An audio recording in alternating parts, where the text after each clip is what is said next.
just before we dive into the video, I want to let you guys know we have an awesome giveaway running right now with the guys over at Gamerchic for everything you see on screen. If you want to get involved, be sure to click that link in the description box down below. And if you want to save some money on buying Iceborne in the UK, then you can go over to their website and use the code Arekkz Gaming, which makes it one of the cheapest places to buy right now.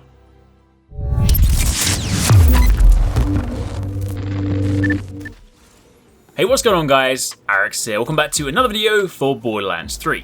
Now, originally this video started off quite differently. I was originally just going to speak to you guys about Queen's Call because it is an exceptionally great weapon. It is a weapon that, especially if you are a flak player using the critical build that I did a video on, then it kind of goes hand in hand and it allows you to melt bosses like this.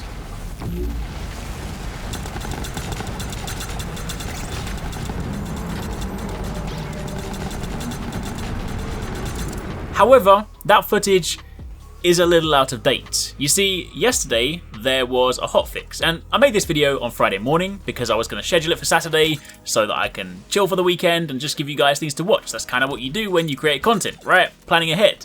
Only, I then got to Friday evening and they dropped the announcement that they patched a few things, nerfed a few things, balanced a few things, and amongst that, Queen's Call and King's Call got nerfed. Additionally, so did the Gorillas in the Mist skill for flak. So when you combine all of these, then the video I originally had planned, the video that would have gone in this time slot, would not quite have been so accurate. In fact, it would not have been accurate at all. So naturally, I didn't want to put out a video that was wrong, so I decided to fix it, and that is what you're watching now. Now, I still want to talk about this weapon because it is still a very strong weapon. It's still a great weapon to go after. It's still a great legendary. It's still, I would probably say, one of the best legendaries in the game. And if you do use flak, and you do use the critical build, it is still worth using. However, it's just not quite as potent as it once was. So that video I showed you guys at the beginning, you can still kind of do that, just not quite as efficiently.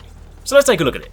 Queen's Call is of course a gun that drops from Tyreen. There's both Queen's Call and King's Call. They're both very, very good hand cannons. Of course, being Jacob's weapons, they have the cool perk whereby anytime you land a critical hit, they return bullets to your magazine, which as you guys have seen, if you use that with the flat crit build, then anything that crits basically means you can fire indefinitely. It's why I use, say, some of the, any of the cool weapons basically, whether it's Queen's Call, whether it's, say, Lucian's Call, whether it's, any of those. You can basically use, provided the weapon has the ability to return bullets to the magazine, then it's pretty useful in that build. Now on top of that, the other cool thing about Queen's Call is that the bullets also ricochet to the nearest enemy. So you fire it at a crowd, and of course you have the ability to spread that between enemies, but if you fire that on a boss on a weak spot, it basically just results in those bullets firing back on that same weak spot, so you can get this crazy, crazy bullet light show, which looks really awesome, and also does a great degree of damage. Now, King's Call invariably has different elements on it, as does Queen's Call. My one rolled with radiation on it, so radiation in itself is just a really nice element. Of course, you have the added explosion and it can pass to nearby enemies. It's a really cool combination. So, this is a very cool gun. Now, of course, when we turn our attention to the nerf, this was my Queen's Call pre-nerf. I had 924 damage. Most of those stats still remain the same, but the thing you really need to turn your attention to is the fire rates. This used to have a 10.5 per second fire rate. But if you then turn your attention to the post-patch version, you'll see the damage has gone down to 845. It's not the end of the world, but the big problem is the fire rate has now gone down to 3.15. That is not a tiny adjustment to fire rate. That is huge, right? So instead of being able to do something like this,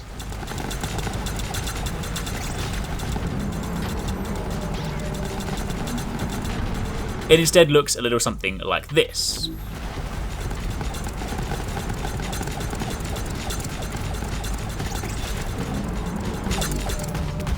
Now, performance-wise, the gun still does the same thing. It still returns bullets to the magazine, it still has those bullets that home in on the areas, it's still very, very powerful. But, because it doesn't fire so fast, pair that with the fact that flak specifically, I mean, this isn't a gun that can only be used by flak. Other people can use it. If you've got crit-focused builds, have a whale of time with it. It's still a really powerful gun. But pair that with the fact that Gorillas in the Mist is now only a 5-second skill with a 25% crit damage bonus, then you have a much smaller active skill window, paired with a slower firing weapon, and it just means you can't get as much damage in a short space of time. Now, do I honestly feel like this needed to be nerfed? I don't really think so. I'm kind of a strong believer that in games where they are largely speaking PvE focused, I kind of want to feel powerful, right? I mean, I completely get that they don't necessarily want to trivialize content, and there are some things in this game that are actually just broken, that do need to be fixed. Pipe Bomb is a great example. It's clearly not supposed to do that.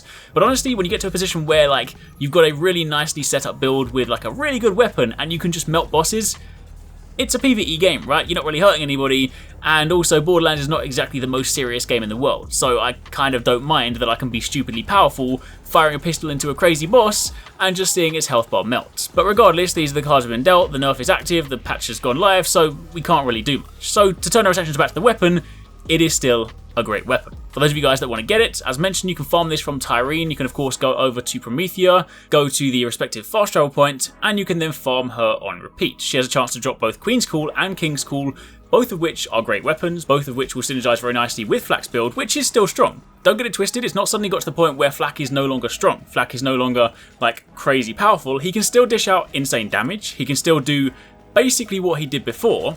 It's just not quite as powerful as before. So it's still a strong build, it's still basically the best way to use Flak, and these are still weapons you ultimately want to be going after. So for all intents and purposes, kind of nothing's changed. You still want to get this weapon, you still have a great time with it, it's just unfortunate that it's not quite as flashy as it once was. Either way, that's a quick look at Queen's Call now that it has been patched, and that is of course how you get it for those of you guys that want to go after it. Let me know in the comments down below what you guys think. Let me know if you guys have had any of your builds hit by the recent patch notes or recent nerfs and whatnot, but either way, thanks for watching, keep it locked for plenty more Borderlands content.